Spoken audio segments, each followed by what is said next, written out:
রাসূলুল্লাহ সাল্লাল্লাহু আলাইহি ওয়াসাল্লামের কাছে দুইজন মেয়ের কথা বলা হলো। একটা মেয়ে ফরজ ইবাদত করে, নফল করে, তাহাজ্জুদ করে, দান খয়রাত করে, কিন্তু তাদের পরিবারের আত্মীয় স্বজন পাড়া প্রতিবেশীদের খুব ঝগড়াঝাটি, খারাপ আচরণ করে। নফল ফরজ ইবাদত করে, তাহাজ্জুদ পড়ে, জিকির করে, দান খয়রাত করে, সব করে, কিন্তু মানুষের সাথে ঝগড়াঝাটি করে, খারাপ আচরণ করে।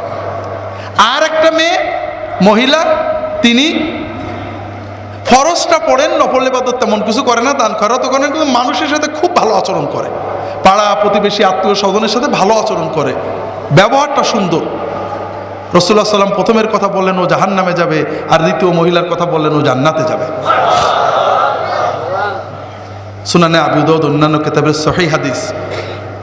কিয়ামতের দিন বান্দার আমলনামায় যত আমল লেখা হবে, এর ভিতরে সবচেয়ে ভারী হবে বান্দার সুন্দর আচরণ, অমায়িক ব্যবহার।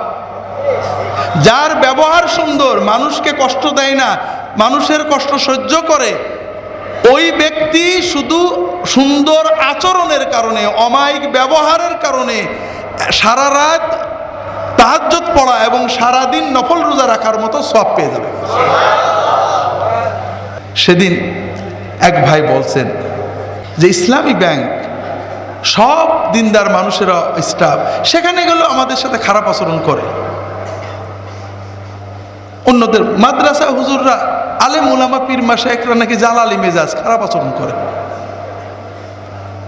অথচ ইহুদি খ্রিস্টানরা, ফাসেকরা কমার্শিয়ালি হলেও অন্তত ভালো আচরণ করে।